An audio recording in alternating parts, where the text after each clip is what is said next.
Hello, and welcome to the Goal Line Hockey Podcast. It is episode number 2.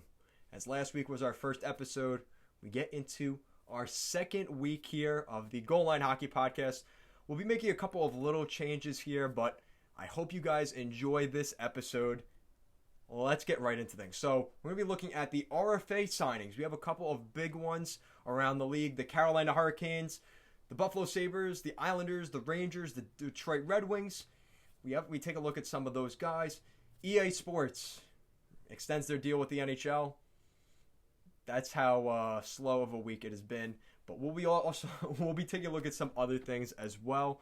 So make sure to check this out as we try and answer a couple questions that you guys have left in our YouTube comments. So make sure to comment every week, guys. When I have videos, if you leave some funny comments, something that's interesting and something on topic with what we're talking about, I may just bring it up on the next podcast. So continue to comment and support our channel. As make sure to check out our Patreon, where I'll be leaving this on our Patreon eventually at some point. I'll be putting just these podcasts exclusively on our Patreon, and we'll keep them off of the YouTube channel. But I figure for the first couple of weeks, maybe the first couple of months, we'll see how it goes, just to get a sense of what we're doing here. Again, it's very early on, so I'm going to ramble and stuff like that. So once I perfect these podcasts, I'll make it exclusive. But at this point, it's still raw and not that great. So I don't want you guys to pay for something that isn't at the top quality of standards. So we'll be working on that over the next couple of months, and I hope you guys join me on that journey. All right, so let's start things off. RFA signings, guys. Warren Foegele signs a 1-year, $2.15 million contract extension with the Carolina Hurricanes. Now, this is a guy that, he's not a big name out of Carolina. You look at, you've got the Andrei Svechnikovs, the Sebastian Ahos. He's definitely not at that tier of player on their team, but he is a reliable player, and we've seen that. Obviously, Ron Brendamore has liked him with the Carolina Hurricanes, and he fits into their lineup very well on the third line. He did really well with the Charlotte Checkers a couple of years ago, and since then has become a mainstay with the Carolina Hurricanes, and hopefully he continues to do that with this team. 2.15 per year. He's 24 years old, so a little bit of a late bloomer. A 2014 third-round pick. And like I said, in Charlotte, he put up 46 points in his first season there. In the 2017-2018 campaign with the Charlotte Checkers, looked really solid. He put up 3 points in his 2 games with the Hurricanes that year as well. And since then, he put up 15 points and 30 points in his seasons with the Hurricanes. Since then, 48 points in 150 games. Not too bad. He's scoring basically a point every 3 games. Not too bad, and at that cheap of a cap hit, hopefully he gets a bigger contract next year. He's going to be starting to get into his NHL prime. I think this was a great signing overall. It doesn't hurt the Carolina Hurricanes too much. And this is one of those signings where immediately after I posted last week's podcast came out, of course that's how it works, right? So the Buffalo Sabres, we talked a lot about the Sabres last week because they re-signed last week Linus Ullmark, their goaltender, and Sam Reinhart. Well, they also signed another forward restricted free agent this past week, Victor Olufsen, the Swedish native, 25 years old, a former 7th round pick back in 2014. With the Rochester Americans in 2019, 63 points. He was almost a point per game in the AHL. He put up 42 points in this season with the Buffalo Sabres. This kid is the real deal, guys. He is really good, and I really see a lot of potential out of Victor Olofsson up there in Buffalo. I think he's going to only continue that success moving forward. This is a great kid, a lot of potential, and he fits really well, hopefully, with that line with Jack Eichel and newly acquired Taylor Hall. So we'll see how that plays out for him. He signs a 2-year, $6.1 million deal. 3.05 per year for the next 2 years. A good contract for him and the Buffalo Sabres. And remember, at his age, at 25 years old, he will be walking into unrestricted free agency at the end of this deal. Could be a good thing, could be a bad thing. Anthony Mantha, the next big signing, as Steve Yzerman goes in big on Anthony Mantha, signing him to a 4-year contract. 4 years at $22.8 million over that contract. $5.7 million per season on the cap hit for Anthony Mantha. Anthony Mantha is a legit player for this rebuilding Detroit Red Wings team. Now, we heard rumors last year that there were ties to him maybe getting traded. A former 2013 first-round pick of the Red Wings, 26 years old. This contract will take him into his prime when he's 30 years old. Over the past couple of seasons since he came to the NHL, 36 points in his first full year, 48 points in his second campaign, 48 points again, and 38 points. But remember, this is a shortened season. He only played 43 games because of some injury issues. So as long as those injuries are healed up and it's not anything long-term, this is a good contract for Steve Yzerman. This is a really good deal. I mean, you look at some of these guys around the league. I mean, this kid is a prototype. Once this Red Wings team, in 4 years from now, he will not be the top line center. Let's be honest. It's going to be probably the likes of a guy like Zadina or one of their guys they draft over the next couple of years. He won't be the number one guy, but he is going to be a big piece to this lineup. Or a Lucas Raymond, right, where they picked up. So, again, he's been a workhorse. He's going to give you at least 50 points per season at $5.7 million. Once the salary cap eventually goes up, again, this is a flat salary, which hurts Anthony Mantha. This was his chance to hit pay dirt. Unfortunately, that didn't happen this year, but Steve Yzerman doesn't seem like he'll be complaining too much. He has him locked in for the next 4 years at 5.7. Obviously, he sees something in Mantha that we all see because he has been that good for the Red Wings in his NHL career. A power forward that can score. Sometimes those don't work out, but he'll only be 30 years old at the conclusion of this deal, so it doesn't hurt Yzerman long term. I like this move by both sides. Mantha's locked down for the next couple years in a flat salary cap, and he's going to be playing top minutes with this Red Wings team as they continue to rebuild. Now we head to the New York teams. We have the New York Islanders and signing the Ryans. The Rangers signed Ryan Strome to a 2-year contract, which comes in at $9 million over the next 2 years for Ryan Strome. $4.5 million per season. Now, Ryan Strome is another guy, again, a former 5th overall pick by the New York Islanders back in 2011. It's been a while for Ryan Strome. He's been in the NHL. The Mississauga, Ontario native, 27 years old. And he has put up really good numbers with the New York Rangers. He struggled mightily with the Islanders. You look at his first full season with the Islanders, he put up 50 points. And since then, he really regressed with the Islanders, putting up 28 points and 30 points before being traded to the Edmonton Oilers for Jordan Eberle. Thank you, Peter Chiarelli, as an Islander fan. He puts up 34 points with the Oilers, 2 points in 18 games the next season, and he gets traded to the New York Rangers, where he had a lot more success. He puts up 33 points in 60 games in his first season with the Rangers, and this season he put up 59 points in 70 games. He was on pace for 65 points this year, guys.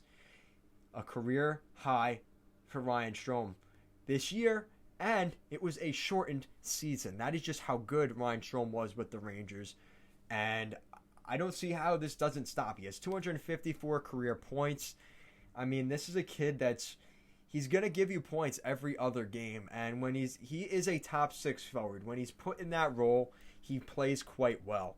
And the Rangers are getting the most out of him on a really cheap deal at under $5 million at 4.5. That's a sweetheart contract. And I don't think the Rangers will be complaining too much about this deal. 2 years, whatever. If you lose him in 2 years, you've had him. He's a bridge right now because you've got guys like Howden and Hedl continuing to develop. He'll be 29 years old when this contract ends. He'll be going right into his prime. This is perfect for Ryan Strome. This is perfect for the New York Rangers. A great move overall. So now we move on to the Islanders. The New York Islanders signed Ryan Pollock. Now, I'm not going to get too crazy into this because I just went on a 6-minute tirade in my YouTube channel video talking about Ryan Pollock. But Ryan Pollock is a really solid player. Former 2013 15th overall pick. And he's been solid for the Islanders. It took him a while to get going because of Garth Snow as general manager of the Islanders. But once Lou Lamoriello and Barry Trotz came in, Ryan Pollock has done nothing but flourish. He is the top minute muncher for the Islanders on their blue line. He is just a prototypical top pairing defenseman, right shot defenseman. The Manitoba native has just been nothing but good for the Islanders. They signed him to a 2-year deal at $10 million over those 2 years. You do the math, you divide it in half, $5 million per season for Ryan Pollock. And you really can't expect much more from him. He's very defensive sounded. He puts up points. He is just an all-around good defenseman. And the Islanders, you may be wondering, well, this walks him right into free agency, right? He's 26 years old. He'll be 28 when this is done. So he's walking right into free agency. But here's the caveat to that. You could look at it that way. He may be walking straight into free agency. That's true.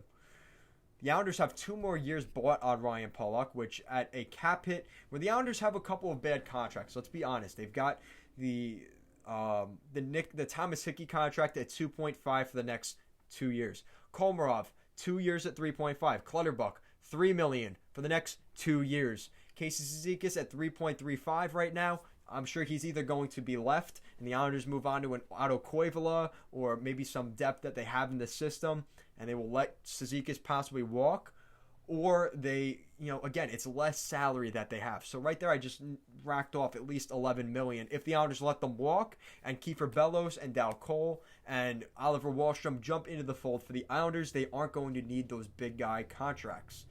So they should have some cap flexibility with Pollock. Even if it's a flat salary cap over the next couple of years, they should be able to re-sign Ryan Pollock. Then it brings up the issue they still have to sign Matt Barzal, which is going to lead us into our next topic. As there are a couple of names out there we've been hearing about, Jake DeBrusk as well as Matt Barzal still being free agents. It seems like the talks have slowed down between Jake DeBrusk and the Boston Bruins.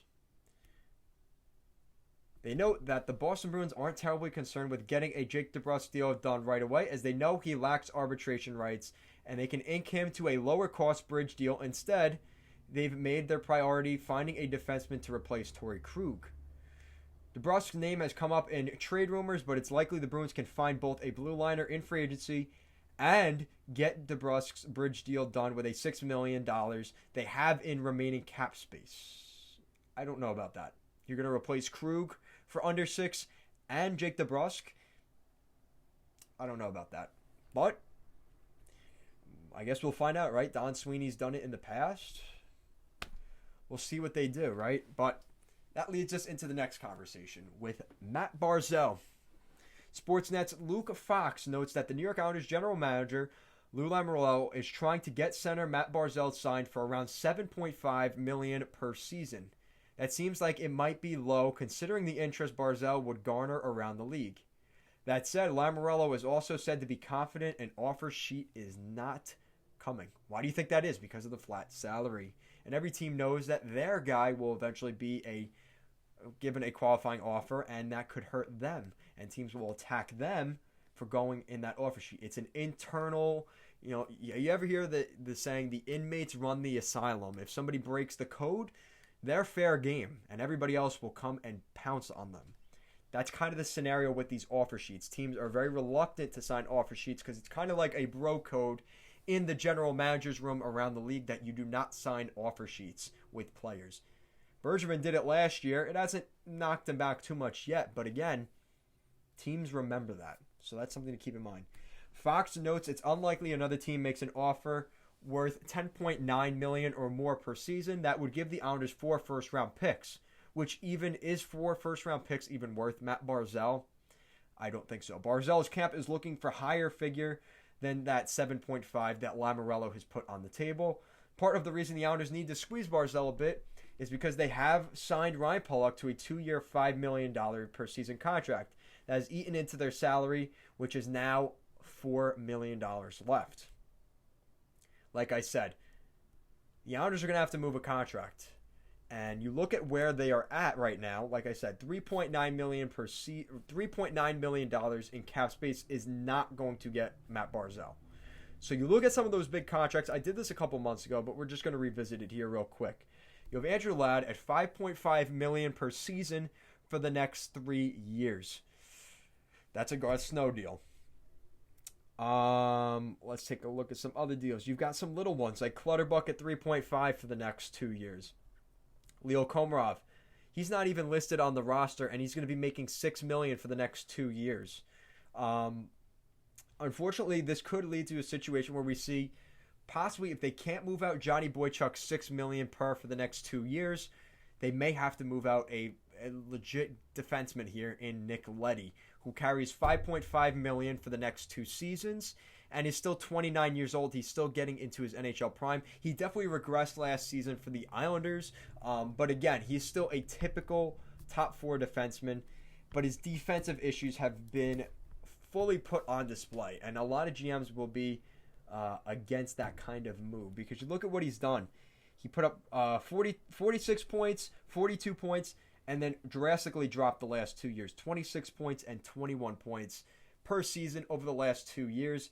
It just doesn't cut it, and that's something the Islanders are going to keep in mind with Nick Leddy, and I'm sure other teams around the league are looking at as well. I think the Winnipeg Jets would be a team to look at a guy like Nick Leddy, but again, they have their own cap issues right now. Another team I think would be interesting, the Los Angeles Kings. They have $13 million in cap space. They could easily take Nick Leddy's deal. And they need a left shot defenseman. I think Ghost Bear would be a better fit for them alongside Drew Doughty, but Nick Leddy is another option, I think, for the Los Angeles Kings. The Boston Bruins, they need another defenseman. You know, maybe Nick Leddy works there, but again, they have to sign Jake DeBrusk as well. So I think if they're looking for a replacement to Krug, Nick Leddy is not a replacement to Torrey Krug, but he's cheaper than those other guys. And he's probably going to be easier to acquire. So I think Nick Leddy could be an option there for the Boston Bruins. I mean, what if you found a way to make a DeBrusk for Leddy deal? I'm not saying straight up, but maybe they make something work there. That could happen. I think they want to keep Jake DeBrusk, but if he's looking for more money, that may not be an option. And like I said, the Islanders are trying to move out cap space, so you probably don't want to bring in Jake DeBrusk because of that. So brings in a situation, I really think LA would be the best fit for Nick Leddy. A close second, maybe Columbus. I think Columbus could use a good second pairing defenseman underneath Seth Jones and Zach Werenski. You look at what they've got on that top, their second pair. I think he would fit well there. I think he would fit really well alongside David Savard. And you move down Gavrikov. I think that would be a better fit. But again, do the Islanders want to trade in their division with the Columbus Blue Jackets? Probably not. Like I said, I think LA is the best fit in that scenario. All right, so that's enough talk with the Islanders. So let's talk about what I was talking about earlier. It's just to glance over, nothing crazy, but EA Sports has announced an extension with the NHL for their NHL games. The new agreement arrives as the world enjoys the widely successful EA Sports NHL 21. I haven't bought it yet. Again, I'm not as big of a gamer as I used to be. NHL 17 on the Xbox 360 was the prime game. Don't at me. But that was really the last good NHL game that I've played.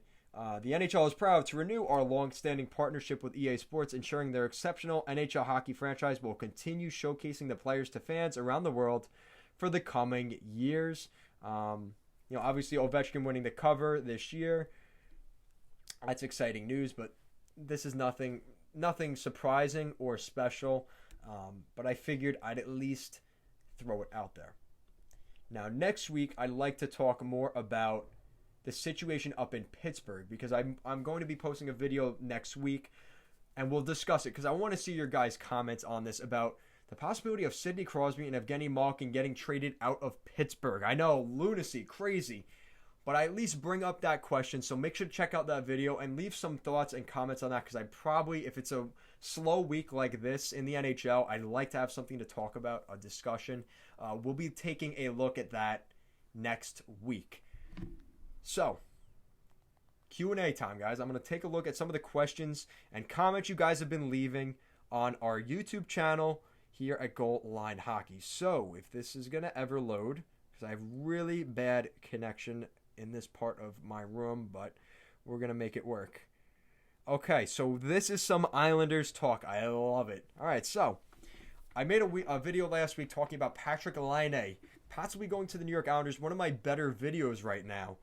And some of the comments we've been hearing surrounding Laine, and Islander fans have been pretty adamant that they don't want Patrik Laine, kind of agreeing with me that I think for what he is going to command in terms of money and for what he's done recently, I think teams are adamant about trading for Patrik Laine. Now, like I said, the Winnipeg Jet camp, a lot of the fans believe he's a superstar. He is the best goal scorer, one of the best goal scorers in the NHL.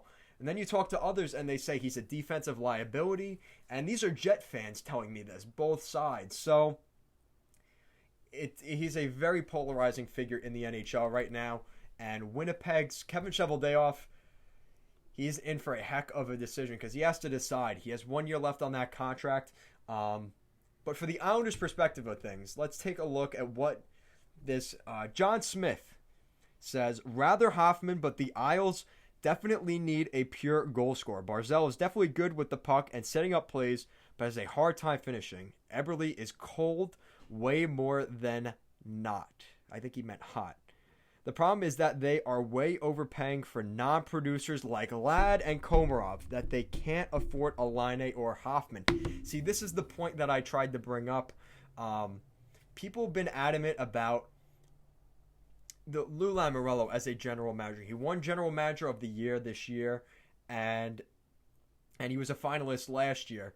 And what we've seen from Lou Lamoriello is he makes some unbelievable signings. You look at what he just did with Scott Mayfield, what he did last year with Devin Tays, what he's been able to bring in from Russia, bringing in Ilya Sorokin, and then even this Ryan Pollock deal. But then he signs guys that are maybe shouldn't have gotten those contracts. Specifically, I'm looking at a Leo Komarov, $3 million per season for the next 2 years, $6 million over those 2 years, $3 million per season. That hurts the Islanders. And John Smith, thank you so much for the comment. You said it perfectly. The Islanders, they need that score. And I mentioned that in the video. I've made videos since I started this channel about the Islanders. And they've made, I mean, Lou Lamoriello has made concerted efforts to get these guys. He tried to get Matt Duchene a couple years back, but it costed Ryan Pollock. That's why the Islanders didn't do that.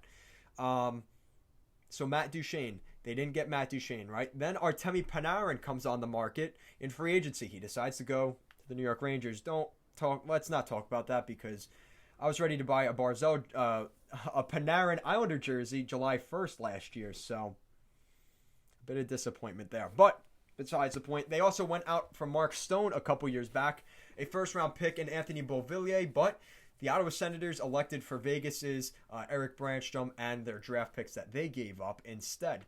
So Lou Lamoriello has made a concerted effort to make deals work, but he hasn't been able to execute. And John Smith says it perfectly that these cap hits that the Islanders have, the Johnny Boychuk contract, even the Nick Leddy contract, again, those depth guys like Komarov making $3 million per season. Cizikas, not Cizikas. Cizikas is worth $3 million. Clutterbuck at 3.1. It's too much money for guys that you can get for cheaper in free agency in the middle of August that are desperate trying to find a team to play for. You have to make sure they're the right fit guys, obviously, but you really run into problems when you start paying your depth. And we saw that happen in Chicago when they had, guys like Andrew Shaw and it ends up coming back to bite you. And I think Tampa's starting to get in that situation now. A guy like Alex Killorn making $4 million. That's a little bit high. But we've seen Tampa is Tampa. But those contracts slowly eat away at your cap hit. And the $3 million here, the $3 million there, the $2 million here, the 2.5 to Thomas Hickey, who played in Bridgeport last year, that all eats away at your cap. And the Islanders, that ends up being around $10 million. We could have Matt Barzal signed today. But because of those little contracts, the Islanders have been hurt by that. They have been burned. And unfortunately, you run into this scenario. So great comment there by John Smith. Much appreciated. Great video. I was thinking, what if we do Mayfield instead of Pollock? I'm not sure what he means by that. Mayfield is definitely a worse player, but has a better cap hit and is still a really solid defensive defenseman. Okay, so Dillhawk91. Thank you for your comment. Much appreciated, man. Okay, so what he means is instead of trading Ryan Pollock to the Winnipeg Jets, you trade Scott Mayfield. Winnipeg Jet fans are probably screaming at the screen right now because, that's not going to happen. I understand what you mean because ideally you don't trade away Ryan Pollock, right? That's the end goal for the Islanders. You try and get the best player in the deal, whether that's Laine or Pollock. But supposedly what we heard from Kevin Cheveldayoff is they will not accept an Islander trade if it's not Ryan Pollock. And that happened with the Islanders a couple years back with Matt Duchene. If Ryan Pollock was not part of the deal, hang up the phone. And unfortunately, that's where the Islanders have been stuck in because they don't want to trade their best defenseman. I don't blame them. Keep Ryan Pollock. God, he's a really good defenseman, and that would really hurt the Islanders. But let's take a look at Scott Mayfield. That's an interesting point that you bring up, Dillhawk. Let's just take a look. I'm not saying it's going to happen. I'm obviously, I think now that Pollock has re-signed, this conversation's gone down a little bit. But he's making 1.45 for the next 3 seasons, 1.5 per season. He's 28 years old, okay? And Scott Mayfield brings a very different game than Ryan Pollock. Scott Mayfield spent a lot of time in the AHL with the Bridgeport Sound Tigers. Former second-round pick in 2011. He's 28 years old. Right-shot defenseman, which Winnipeg does need. He had 13 points in 67 games last season. 19 points the season prior. 12 points. And he spent a lot of time back and forth between Bridgeport and the Islanders. He brings a grit game. He brings grit. He brings size. And he can move the puck forward. He can bring the puck up on the play. You know what? Dillhawk. Listen, man, I think there is something to this. Now, the problem is, if it's Patrick Laine, it's not going to be Scott Mayfield. I understand, though. I think Winnipeg could use Scott Mayfield, maybe in another deal. Maybe Winnipeg finds a way to move out. Again, it would have to be Patrick Laine, yeah. So, here's the thing. If the Islanders were to do that, and I think Kevin Cheveldayoff has said he wants a defenseman. If he's trading Laine, it's got to be Pollock. But let's just say hypothetical. If it's Mayfield, it would have to be a guy like Oliver Wahlstrom and another guy. Another, legit player. Are the Islanders willing to do that? You have Simone Holmstrom, Bodie Wild. Would the Islanders be okay? Maybe that's what you do. Scott Mayfield, Bodie Wild, and maybe a Kiefer Bellows or a Simone Holmstrom. That's probably what the Islanders would have to give up in a Laine deal if it's not Ryan Pollock. But I don't see that happening. I think the Winnipeg Jets want Ryan Pollock. That's the main piece that they're looking for in that deal. So thank you for the comment, Dillhawk. It kind of makes you think a little bit, and I really appreciate that.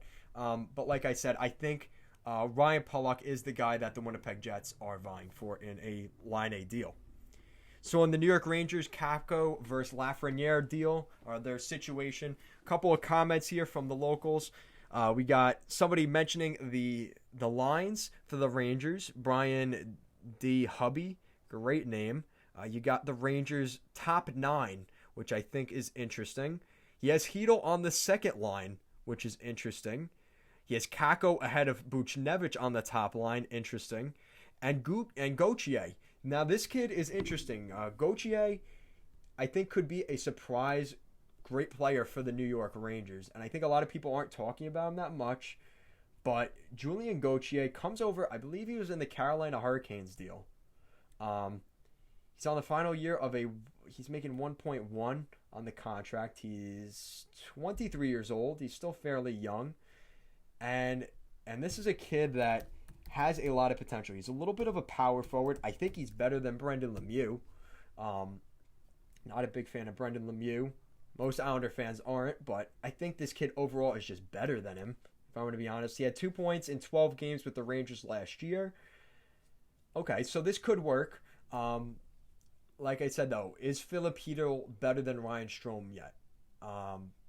Listen, it's not impossible. I could see Filip Chytil being that second-line center by the end of the season.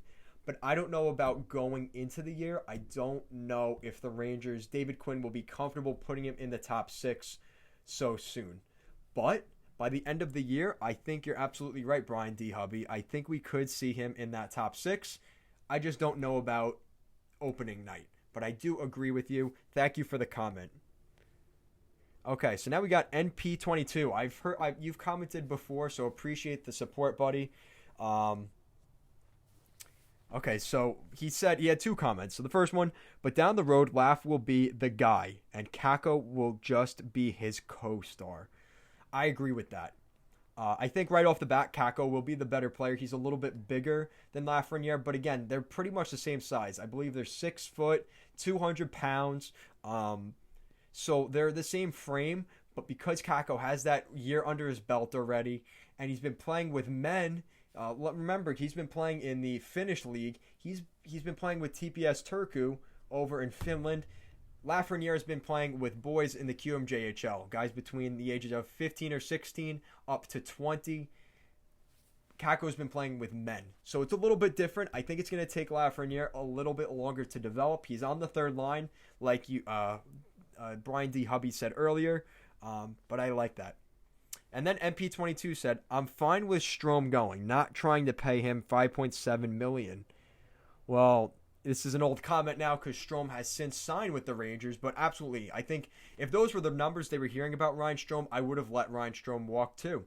$4.5 million is a lot more manageable for the Rangers. I think that's a fair contract for both sides for the next 2 years. He'll be 29. He could go into his prime, be on his merry way, and hopefully the Rangers' Filipino will develop into that second-line center, and hopefully they will have another guy, whether it's Brett Howden or one of these other depth guys that they get in the draft.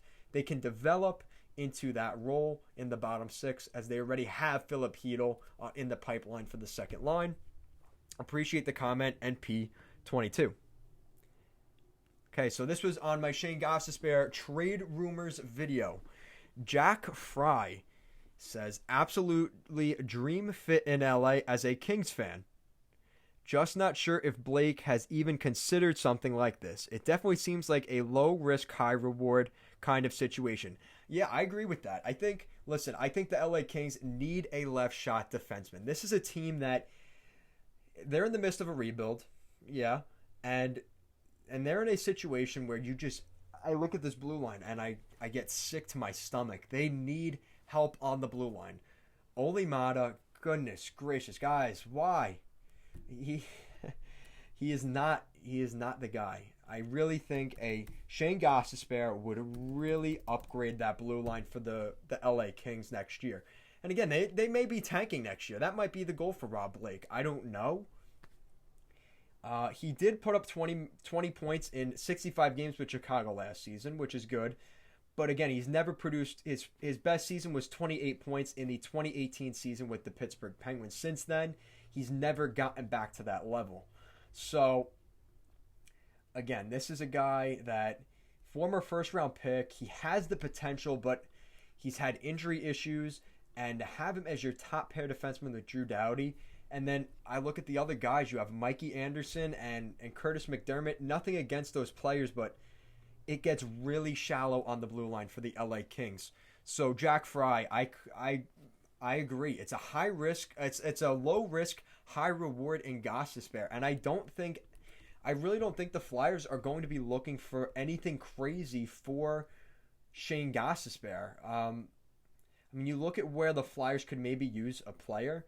This is the problem. You may have to see a trade that you don't like. Because I think what it's going to take for Gostisbehere, we look at the Flyers' depth. I mean, they have enough players up front. I don't really think they need... Maybe they could add a guy to the fourth line, which would be nice. But, I mean, the bottom 6, you have Van Riemsdyk, Morgan Frost, and Joel Farabee. I think that's a good third line.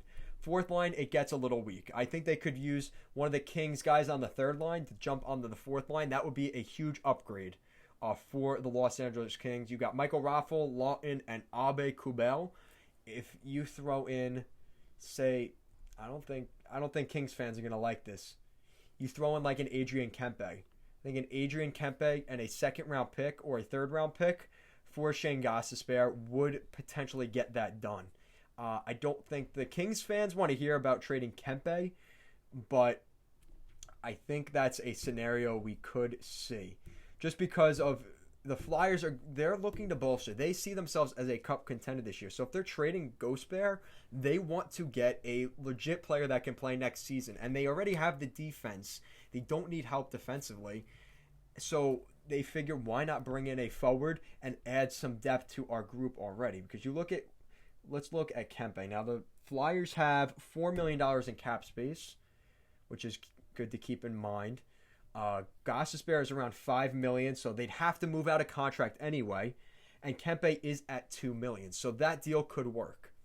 And they have 2 second round picks, two second round picks, 2 third round picks, and 2 fourth round picks. So maybe you trade that second round pick and Adrian Kempe to bring in Shane Gauchier. Rob Blake, we have a deal for you. All right, so that's my opinion on that. I think that's a good move. So thank you for the comment, Jack Fry. I agree with you. I think the Kings desperately need a left shot defenseman, and I think Gauchier is the perfect fit for the Flyers, for the LA Kings. Someone else, New York Rangers, New York Islanders, Buffalo 2019 says best 1-2 coming. Yes, sir. The Rangers, man, they look solid, and with Capo and Lafreniere, I mean, the Rangers are going to be legit, and I'm telling you, this is, as an Islander fan, I'm a little bit nervous. And is the lottery rigged? You could maybe agree with me on that as an Islander fan or a Ranger fan because of this recent success the Rangers have had in the draft lottery, but that's how it goes. My buddy Ali Desh. I can't go a week without talking about my buddy Ali Desh. So he commented on the Ghost Bear video and the trade rumors. He said, "Yo!" I love that, by the way, man. Making fun of my intro here. What's going on? Is it just me, or has Ghost been on the trade block for like 4 out of the 5 years he's been an NHLer? Yes. Yes, he has been. He seems like the type of guy someone takes a chance on, and he ends up making the Flyers look stupid for trading him. You know who that reminds me a lot of is Dougie Hamilton. We saw him get traded from the Boston Bruins, the Calgary Flames, and he's done very well with the Carolina Hurricanes. He reminds me a lot of Dougie Hamilton with those constant trade rumors and makes you look dumb when you trade him. Dougie Hamilton, absolutely. I totally agree with you on that. You don't just lose skills like that overnight. And he said, edit, I'm not sure what the financial situation is in LA, but I think that's a really good fit for Shane. Yeah, they have around $11 million in cap space. So they absolutely have the cap space. Actually, they have $13 million in cap space, and he's around $5 million on his contract, 5.5. So they would have around a little less than $6 million in cap space to work with, which is more than enough. And if they trade an Adrian Kempe the other way, they would move out $2 million. So they would still have somewhere between $7 and $8 million. So as always, Ali Dash, you're probably my number one fan right now because you're always commenting. I appreciate the support, brother, and thank you as always. All right, so I already replied to this, but Mike Faso commenting on the Devils video and their situation. Mike Faso, I have a feeling that Fitz will consider moving either Palms or Gusev by the trade deadline. I love Palmieri and think he's a heart and soul player, but he may not want to re-sign with the Devils. If that is the case, I could see Palms possibly included with Subban in a trade deal along with some other pieces. Thank you for the comment, Mike Faso. I've seen you around the channel over the past couple of months. I appreciate the support, brother. Yeah, I think with Kyle Palmieri, the situation with Palmieri is it's tough. It's one of those things where the Devils are going to be in a transition, specifically up front, over the next couple of years. You look at their pending unrestricted free agents next season, Nikita Gusev, Kyle Palmieri, and Travis Zajac. They are all going to be unrestricted free agents next season. Nikita Gusev is 28 years old, Palmieri is 29, and Travis Zajac is 35. Excuse me. There's going to be a lot of turnover for the Devils up front. And this is where a season like Andreas Janssen, Miles Wood, Pavel Zacha, and Jesper Bratt, those guys, those 4 guys in particular, are really going to have to step up. Are they capable of playing top 6 minutes in the NHL? I think Janssen's a better third-line player, specifically. Miles Wood has shown in the past that he has the potential to be a really good NHL player. And the problem is he started to struggle last season, but who on Jersey didn't struggle last year, right? So for Miles Wood, I think it's one of those things where if he can develop his game and continue to move forward. I mean, you look at what he's done. 32 points in his first 17 points in his first NHL season. 32 points, 24 and 23. So he just hasn't been able to get to that 40 to 50 point range, which is ideal for a guy like Miles Wood. And he just hasn't been able to do that. And that's why I think Andreas Johnsson, as good of an addition that is, he kind of reminds me, he's just another Miles Wood, if I'm going to be honest. And, you know, I like the addition of Johnsson to fill out that depth, but Miles Wood just seems like the same type of player for the New Jersey Devils. So if Miles Wood can develop into that next player, he has 2 years on his contract. He'll be 27 going into his prime. He has a real opportunity here with the Devils to really become that next tier player, especially if Palms and Gusev leave the Devils. Next year is going to be a big year for Wood if he wants to hit pay dirt in his next couple of contracts. Jesper Bratt, same scenario. Pavel Zacha, he's still 23 years old. He still has the potential to become that guy in New Jersey. But again, he has not gotten over that hump. And it's a shame because you look at what, you know, he was a former top 10 draft pick, guys. And he's playing on the third line to center the line of Boqvist and Johnsson. So he's really got to develop. And it really, I think that's why a team like New Jersey is interesting for picking up a winger like Patrick Laine. I talked about that with my video with PK Subban. I think Subban is one of those guys that they need to trade. I think Subban needs to get traded, as well as Kyle Palmieri this season at some point, whether it's now or at the trade deadline next year.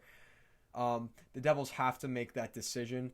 I think they're going to decide on either Gusev or Palmieri. I don't think they keep both. They may even let both walk. If Miles Wood, Zacha, and Bratt have good seasons this year, why keep and overpay for a guy like Gusev or Palmieri? Just use the young guys. They'll be cheaper. They're younger. And there's more investment that you've already got into them. That may be something that the Devils even consider looking at. So thank you for the comment, Mike Faso. And I agree. I don't know about a package of both Subban and Palms because of their contracts. But you could definitely see them getting traded. I just don't think together. But thank you for the comment, Mike Faso. And let's move on. So we're going to do one more. Now, this is something that I'm actually going to do an entire video about. And this is on my way too early look at the 2021 NHL Draft. So make sure to check out that video, guys. Just a little obnoxious plug to my channel. But Commander Shepard, I love the name, by the way. So he says, if you want to follow a college hockey team this year, Michigan is the team for you. And he's like selling me on this. He'd be a good car salesman. They have Cam York, who is with the Philadelphia Flyers, John Beecher, who is with the Boston Bruins, coming back, who were first rounders in 2019, like I mentioned. Cam York went to the Flyers, and John Beecher went to the Boston Bruins. They have Brendan Brisson, who I believe went to Vegas, coming in, who was a Vegas first rounder, there you go, this year, along with Thomas Bordello, who was the 38th pick this year. They have Owen Power, who's projected to go second or third overall this year. Kent Johnson, projected in the top 10. And Matthew Beniers coming in. All three are generally listed in the top 10 for this next draft, with Power and Johnson projected top 3. I didn't see Johnson as top 3, but I definitely saw him in the top 10. I did not see Beniers in DraftSites.com's projections. But there's a possibility that is out there. Just an absolutely loaded team. Yeah, it looks like it. They also have Luke Hughes and Sam Samaskovich coming in 2021 as freshmen. Now, if you know Luke Hughes, obviously the brother of Quinn and Jack Hughes, the younger brother of the three. So, yeah, Michigan, I'm going to have to do a video on that. Michigan looks loaded this year, and I mean, Jesus. Cam York, John Beecher coming back. Brendan Brisson, Bordello. Power, Johnson, Benyers. I mean, and Luke Hughes and Samoskevich next year. They're really building something up there in Michigan. They've really done a good job over the last couple of years. I mean, look what Dylan Larkin became with the Detroit Red Wings. A Michigan native and playing up in Michigan and playing with the Red Wings. He has done some amazing things, and it seems like they're just continuing that trend this year. They're not even one of the top teams in the Big Ten. Penn State won the championship last year, which go Penn State, obviously. But Michigan, man, they look legit this year. So we'll have to wait and see how that goes because, we look at Wisconsin last year. They were supposed to be the big boys in the Big Ten. Alex Turcotte, who's the guy from, the little kid from Montreal. I already forgot his name. Let me know in the comments down below. Who is that guy? I can't believe I forgot his name. Oh, now I feel bad. I apologize for that, guys. Let me find him. He plays with Montreal. You guys are probably screaming it right now into the, let's see. And obviously, they didn't sign him yet. Of course. Oh, that's going to drive me nuts. Is it with a W? NHL Draft 2019. I have to look this up. I apologize. This is bad radio on my end. Actually, it might have been the 2019 draft. Yeah. Jeez, it's been 2 years since that draft. My goodness. Cole Caulfield. Thank you. You guys let me know. I could hear you through the screen. Cole Caulfield. So, the kid looks solid. Cole Caulfield and Alex Turcotte. They had a really loaded team in Wisconsin last year. Let me just look at that team because they had a bunch of guys that were supposed to be really good last year, and it just didn't work out. And they really imploded on themselves a little bit.